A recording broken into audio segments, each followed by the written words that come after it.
BEd की परीक्षाओं में ना ये 4 शैक्षिक दर्शन आदर्शवाद, प्रकृतिवाद, यथार्थवाद और प्रयोजनवाद हमेशा कंफ्यूज करते हैं ना। तो आज हम इन्हें सीधे सीधे कंपेयर करेंगे ताकि इनके बीच का अंतर बिल्कुल शीशे की तरह साफ हो जाए और आपका रिवीजन एकदम आसान हो सके। ठीक है, तो इनको कंपेयर कैसे करेंगे? इन चारों को एकदम साइड बाय साइड समझने के लिए हम इनकी तुलना 6 अलग-अलग पैमानों पे करेंगे। ये समझ लीजिए कि ये हमारे विश्लेषण का रोड मैप होगा। ये वो 6 पॉइंट्स हैं जो एग्जाम में आंसर लिखने के लिए सबसे ज्यादा जरूरी हैं। हम इन्हीं के आधार पर एक-एक करके हर दर्शन को परखेंगे, रियलिटी के कॉन्सेप्ट से लेकर स्टूडेंट के रोल तक। तो सबसे पहले आमने सामने लाते हैं 2 सबसे पुराने और एक दूसरे से बिल्कुल उलट दर्शनों को, आदर्शवाद और प्रकृतिवाद। यहीं से ना इन दोनों की राहें एकदम अलग हो जाती हैं। जरा सोचिए, आदर्शवाद कहता है कि असली दुनिया तो हमारे विचारों में है, हमारी आत्मा में है। वहीं दूसरी तरफ प्रकृतिवाद मानता है कि अरे नहीं, जो कुछ हम देख और छू सकते हैं ये दुनिया बस वही सच है। मतलब एक माइंड को प्रायोरिटी देता है तो दूसरा मैटर को। तो इसका हमारी एजुकेशन पर क्या असर पड़ता है?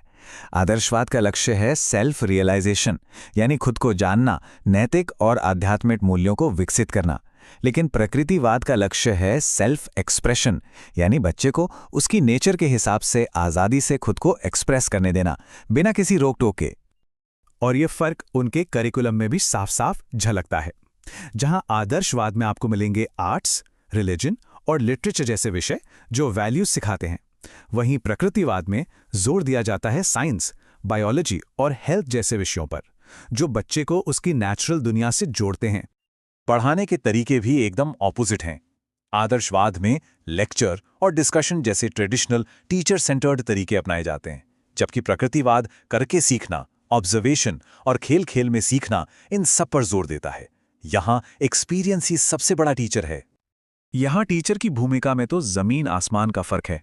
आदर्शवाद में टीचर का रोल सुप्रीम है, वो एक स्पिरिचुअल गाइड है। लेकिन प्रकृतिवाद में टीचर का रोल सेकेंडरी है, वो सिर्फ एक ऑब्जर्वर और फैसिलिटेटर है जो सीखने के लिए एक अच्छा माहौल बनाता है। और इससे स्टूडेंट का रोल भी पूरी तरह बदल जाता है। आदर्शवाद में स्टूडेंट को ज्ञान का एक पैसिव रिसीवर माना जाता है, वहीं प्रकृतिवाद ने तो पूरी गेम ही पलट दी। यहाँ शिक्षा चाइल्ड सेंटर्ड है, जहाँ स्टूडेंट ही पूरी एजुकेशनल प्रोसेस का हीरो है, एक एक्टिव लर्नर है। चलिए अब आते हैं हमारे दूसरे जोड़े पर, यथार्थवाद बनाम प्रयोजनवाद। देखते हैं कि इन दोनों की कहानी एक दूसरे से कितनी अलग है। यथार्थवाद भी भौतिक दुनिया को ही सच मानता है, जो हमारे सोचने से नहीं बदलती। लेकिन प्रयोजनवाद का नजरिया एकदम अलग है। वो कहता है कि ट्रूथ कोई फिक्स चीज नहीं है, वो तो हमारे एक्सपीरियंस से बनता है। उनके लिए एक सिंपल सा रूल है, जो काम करता है वही सच है। इसी वजह से एजुकेशन का मकसद भी अलग हो जाता है। यथार्थवाद का गोल है दुनिया के बारे में फैक्चुअल और ऑब्जेक्टिव नॉलेज देना, वहीं प्रयोजनवाद का लक्ष्य है एक इंसान को सोशली एफिशिएंट बनाना और अपने एक्सपीरियंसेस से लगातार सीखते रहना। यथार्थवाद का करिकुलम सब्जेक्ट सेंटर्ड है, जिसमें साइंस, मैथ्स और वोकेशनल सब्जेक्ट्स पर जोर दिया जाता है, जबकि प्रयोजनवाद का करिकुलम यूटिलिटी पर फोकस करता है। ये स्टूडेंट्स के इंटरेस्ट और एक्सपीरियंसेस पर बेस्ड होता है और इसमें प्रोजेक्ट बेस्ड लर्निंग को बहुत इंपॉर्टेंस दी जाती है। टीचिंग मेथड्स में यथार्थवाद साइंटिफिक मेथड और ऑब्जेक्टिव डेमोन्स्ट्रेशन पर जोर देता है। दूसरी तरफ प्रयोजनवाद पूरी तरह से एक्सपेरिमेंटल है। ये प्रॉब्लम सॉल्विंग, प्रोजेक्ट मेथड और लर्निंग बाय डूइंग को प्रमोट करता है। यथार्थवाद में टीचर ज्ञान का प्रसारक है, जो सिस्टमैटिक तरीके से इंफॉर्मेशन देता है। लेकिन प्रयोजनवाद में टीचर एक दोस्त, एक फिलॉसफर और एक गाइड है, जो स्टूडेंट्स के लिए सीखने के एक्सपीरियंसेस को अरेंज करता है। और आखिर में स्टूडेंट का रोल। यथार्थवाद में स्टूडेंट का काम है रियलिटी को ऑब्जर्व करना और उसे जैसा है वैसा समझना। प्रयोजनवाद में स्टूडेंट एक एक्टिव पार्टिसिपेंट है, जो एक्सपीरियंस और प्रॉब्लम सॉल्विंग के थ्रू सीखता है। तो हमने दो करके इन दर्शनों को समझ लिया, लेकिन असली मजा तो तब है जब हम इन चारों को एक साथ एक ही फ्रेम में देखें। इससे पूरी पिक्चर एक बार में क्लियर हो जाएगी। यहाँ आप एक ही नज़र में देख सकते हैं कि हर दर्शन का नज़रिया कितना अलग है। बस ये 4 शब्द याद रख लीजिए।